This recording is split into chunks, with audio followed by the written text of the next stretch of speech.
இந்த வீடியோ ஒரு paid promotion video ஆகும்.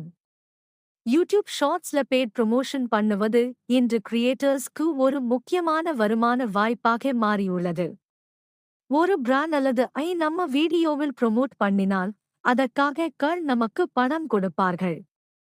இதில் முதலில் மேரிட்ஸ் பற்றி பார்ப்போம். முதலாவது, மிக வேகமான வருமானம்.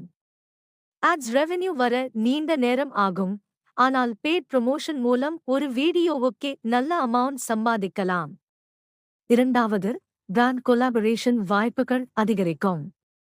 ஒரு நல்ல ப்ரொமோஷன் செய்தால் இன்னும் பெரிய கம்பெனிஸ் நம்மை அணுக வாய்ப்பு இருக்கும். மூன்றாவது, சேனல் growth கூட அதிகரிக்கலாம். ஒரு பாப்புலர் பிராண்டுடன் இணைந்தால் அந்த பிராண்ட் ஆடியன்ஸ் கூட நமக்கு வரும். நான்காவது, கன்சிஸ்டன்ட் இன்கம் கிடைக்கும். ஸ்பான்சர்ஷிப் கிடைத்தால் மந்த்லி ஸ்டேபிள் இன்கம் உருவாகும். இப்போ டிமெரிட்ஸ் பற்றி பார்ப்போம். முதலாவது, ஆடியன்ஸ் ட்ரஸ்ட் குறைய வாய்ப்பு உள்ளது. அதிகமாக பெய்ட் ப்ரொமோஷன் செய்தால் வியூவர்ஸ் நம்ம கண்டென்ட் ஜென்யூன் இல்லை என்று நினைக்கலாம். இரண்டாவது, தவறான ப்ராடக்ட் ப்ரொமோட் பண்ணினால் சேனல் ரெப்யூட்டேஷன் பாதிக்கப்படும். குவாலிட்டி இல்லாத ப்ரொமோட் பண்ணினால் சப்ஸ்கிரைபர்ஸ் குறையலாம். மூன்றாவது, கிரியேட்டிவ் ஃப்ரீடம் குறையும். ஸ்பான்சர் சொல்லும் விதத்தில் கண்டென்ட் உருவாக்க வேண்டி வரும். நான்காவது, யூடியூப் பாலிசிஸ் ஸ்ட்ரிக்ட் இருக்கிறது.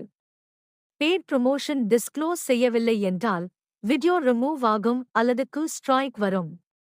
அதனால் பெய்ட் ப்ரொமோஷன் பண்ணும் போது கேர்ஃபுல் இருக்க வேண்டும். நம்பிக்கைக்குரிய பிராண்ட்ஸ் மட்டும் தேர்வு செய்ய வேண்டும். வேல்யூ தரும் ப்ராடக்ட்ஸ் மட்டுமே ப்ரொமோட் பண்ண வேண்டும். முடிவாக, பெய்ட் ப்ரொமோஷன் ஒரு நல்ல ஆப்பர்ச்சுனிட்டி தான். ஆனால் அதை சரியான முறையில் பயன்படுத்தினால் மட்டுமே நீண்ட கால வெற்றி கிடைக்கும். இந்த மாதிரி யூஸ்ஃபுல் தகவல்களுக்கு நம்ம ஃபாலோ பண்ணுங்க.